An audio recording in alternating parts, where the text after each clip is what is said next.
Hello your, welcome है आप सभी का। Chapter number 3 MCQ series. Previous year जितने भी क्वेश्चन है एमसीक्यू वो आपको करवाए जाएंगे। तो देखिए क्वेश्चन नंबर फर्स्ट क्या कहता है। फॉर व्हाट वैल्यू ऑफ के की किस वैल्यू के लिए the flowing equation have a unique solution. भाई ये इक्वेशन नीचे गिवन है, यूनिक सॉल्यूशन हमने बताना है। क्या होता है unique solution? A1/A2 is equal to B1/B2 ये इक्वल ना हो तो क्या रहेगा हमारा यूनिक सॉल्यूशन रहेगा। Pair of linear equation chapter है, इसमें आपको पता है भाई। एक बार इक्वेशन भी लिख देता हूँ मैं, general equation A1x B1y plus का C1 इज इक्वल टू 0 और यहाँ से A2x B2y प्लस का C2 इज इक्वल टू 0 ये होता है। और इस केस में क्या लिखा भाई हमने A1/A2 अब नॉट इक्वल होना चाहिए B1/B2 के। ये A1/A2 जो x के साथ है और जो y के साथ वो अपना B1/B2 रहेगा। ये हमारे इक्वल नहीं होने चाहिए, तो क्या बनेगा आपका यूनिक सॉल्यूशन बनेगा। ठीक है, तो देखो फिर इक्वेशन हमारे पास कहता है कि 4x प्लस का ky और प्लस का 8 इज इक्वल टू 0। यहाँ से 2x प्लस 2y प्लस का 2 इज इक्वल टू 0। इन बाद वालों से तो हमें कोई मतलब ही नहीं। हमें क्या चाहिए भाई, x और y वाली टर्म चाहिए। तो ये है 4/2 और ये k/2, ये दोनों इक्वल नहीं होने चाहिए। तो यहाँ से देखो 2 से 2 अगर मैं कैंसिल आउट कर देता हूँ नीचे के नीचे से, तो यहाँ क्या बच गया भाई k नॉट इक्वल टू 4, यानी जो k की वैल्यू है वो 4 नहीं होनी चाहिए। इससे छोड़ के कुछ भी हो जाए तो हमारा क्या रहेगा भाई यूनिक सॉल्यूशन का केस बनेगा। अगर 4 हो जाती है तब क्या होता है वो भी देख लीजिए। ये क्या था भाई 4/2 और यहाँ पर क्या था k/2। देखो 2 एकम 2, 2 दूनी 4, तो ये क्या होगी ऊपर 2 यहाँ 1। अब यहाँ अगर लेट इसकी जगह k की जगह 4 आ जाए तो ये भी क्या हो जाएगी 2। अगर ये दोनों इक्वल हो गए तो क्या होगा भाई, ये केस यूनिक सॉल्यूशन का नहीं होता। यूनिक सॉल्यूशन में क्या होता है, ये इक्वल नहीं होने चाहिए। इसलिए हम कहते हैं कि भाई जो k की वैल्यू हो 4 ना हो, इससे 4 को छोड़ के चाहे कुछ भी हो। क्वेश्चन नंबर आपका सेकंड,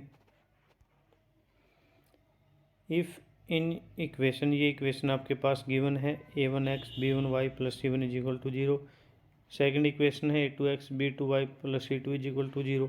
और केस कौन से वाला दिया भाई उसने, A1/A2 इक्वल है B1/B2 के, बट ये नॉट इक्वल है C1/C2 के। Then which of the following is true. कहता है कि तब इनमें से कौन सी बात सही है। कौन सा केस इक्वल नहीं होना चाहिए भाई, B1/B2 है नॉट इक्वल है C1/C2 के। इसका मतलब क्या है इसका भाई, नो सॉल्यूशन का केस है। क्या रहेगा आपका, अगर B1/B2 नॉट इक्वल है C1/C2 के तो क्या रहेगा नो सॉल्यूशन। नो सॉल्यूशन किस टाइम होता है भाई, जब लाइन क्या हो पैरेलल हो, कि पहले वाली लाइन L1 ये जा रही है और L2 ये जा रही है, कहीं भी इंटरसेक्ट ना करें तो क्या रहेगा हमारा ये वाला केस बनेगा। ठीक है, तो इसका ऑप्शन क्या रहेगा हमारे पास बेटा, सी रहेगा, पैरेलल लाइन। क्वेश्चन नंबर आपका 3 क्या कहता है, और ये सभी के सभी आपके एग्ज़ाम में आए हुए हैं, प्रीवियस ईयर एग्ज़ाम में, ये बात आप याद रखेंगे। रिवीजन एक बार ज़रूर करें एग्ज़ाम से पहले इन क्वेश्चनों की। कहता है if in equation A1x B1y plus C1 is equal to 0 और A2x B2y plus C2 is equal to 0। अब तीनों के तीनों क्या भाई इक्वल है। Then which of the following is true, ये आपको तीनों कंडीशन याद होनी चाहिए। एक तो ये यहाँ बता दी उसने भाई, जब B1/B2 नॉट इक्वल हो C1/C2 है तो क्या रहेगा आपका केस है, पैरेलल लाइन बनेगी और नो सॉल्यूशन का होता है।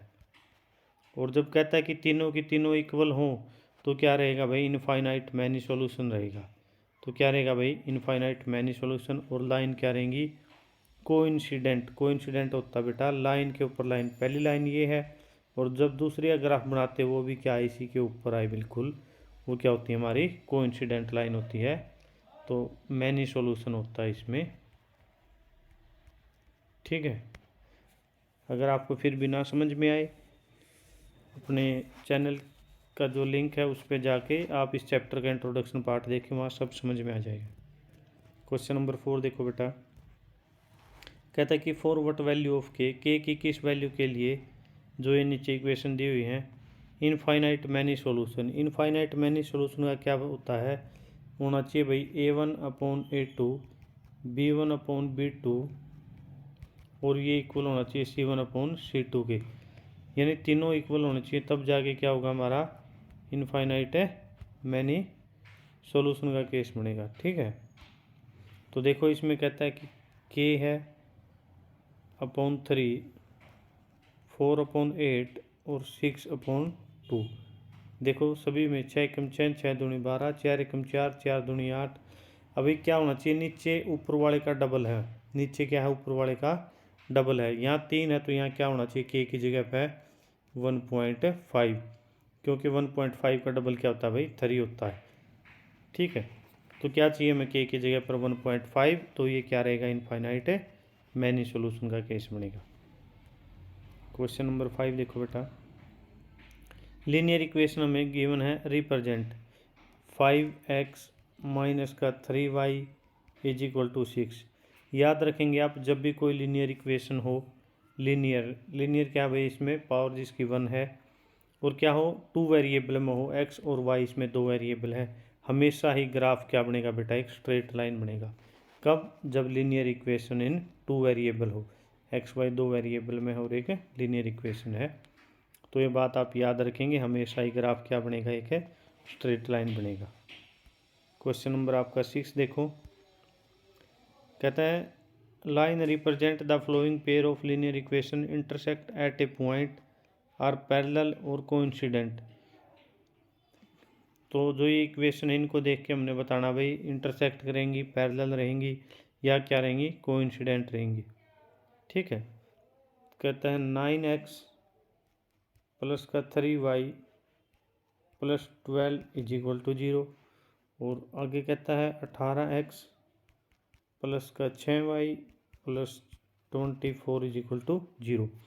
अब यहाँ A1/A2 9 एकम 9, 9 दूनी 18, B1/B2 3 एकम 3, 3 दूनी 6, C1/C2 12 एकम 12 और 12 दूनी 24। तो क्या रहा 1/2 is equal to 1/2 is equal to 1/2, यानी जब तीनों इक्वल हो तो क्या होता है बेटा इनफाइनाइट मैनी सॉल्यूशन का केस, और उसमें क्या रहेगा कोइंसिडेंट लाइन रहेंगी। ठीक है, कौन सा ऑप्शन आया हमारा यहाँ से, जो ये कोइंसिडेंट केस है ये रहेगा।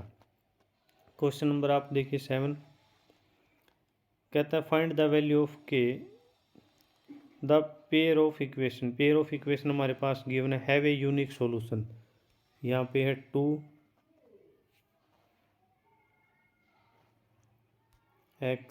Plus KY is equal to 1 है, और 3x माइनस का 5y इज इक्वल टू 7 है। यूनिक सॉल्यूशन के लिए हमें इन दो की ज़रूरत होती है भाई, कि A1/A2 नोट इक्वल हो B1/B2 के, यानी 2/3 वो नोट इक्वल होना चाहिए किसके, k बटे में माइनस का 5 के। अब यहाँ देखो भाई यहाँ 3 है और यहाँ क्या है 2/3 है, और ये भी कुछ ऐसा केस है ना बने कि ऊपर 2 आए और नीचे क्या है भाई 3 आए, यानी अगर मैं इसको ऐसे लिख दूँ 10/3, 5 एकम 5, 5 दूनी 10। ठीक है, और यहाँ नीचे माइनस है तो ऊपर हमने माइनस लगानी पड़ेगी, क्योंकि माइनस से माइनस कैंसिल हो जाए हमारी। तो क्या लिखेंगे भाई इसको, और नीचे 3 चाहिए था,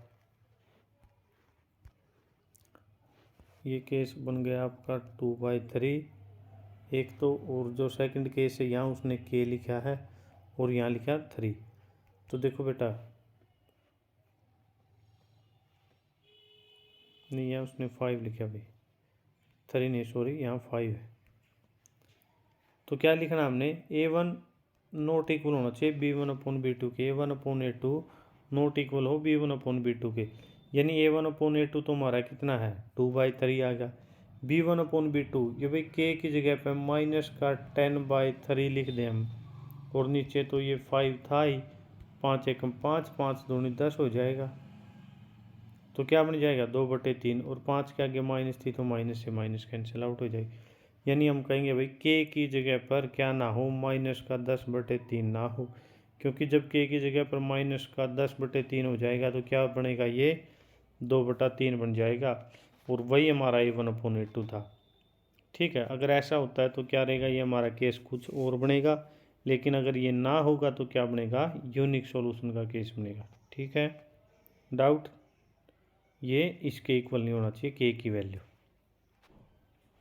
क्वेश्चन नंबर आपका 8 देखो, कहता है कि the graph of x is equal to 5। देखिए ये हमारा y एक्सिस, ये x एक्सिस, x ये आपका y। अब उसने कहा कि x is equal to 5, x किसके इक्वल है, 5 के, यानी पॉजिटिव का है, पॉजिटिव साइड नंबर लगाएंगे 1 2 3 4 5, लेट की यहाँ 5 आ गया भाई, x इज इक्वल टू 5 यहाँ आएगा। जब x इज इक्वल टू 5 हमारा यहाँ आ गया तो क्या बनेगा, ये एक लाइन इस तरीके से होगी। ठीक है, तो इसका मतलब ये हमारा y एक्सिस था यहाँ पर, और ये हमारा क्या आ गया, जो x इज इक्वल टू 5 है वो लाइन आ गई, x इज इक्वल टू 5, और ये y एक्सिस है, यानी ये दोनों लाइन क्या होगी, पैरेलल। तो हम क्या लिखेंगे इस केस में, one line parallel to y axis. Clear है आपको, डी ऑप्शन रहेगा इसमें हमारा। MCQ क्वेश्चन है, इम्पोर्टेंट है, आप ज़रूर वीडियो को सुने एक बार एग्ज़ाम से पहले, बहुत ज़्यादा हेल्पफुल रहेगी। Thank you.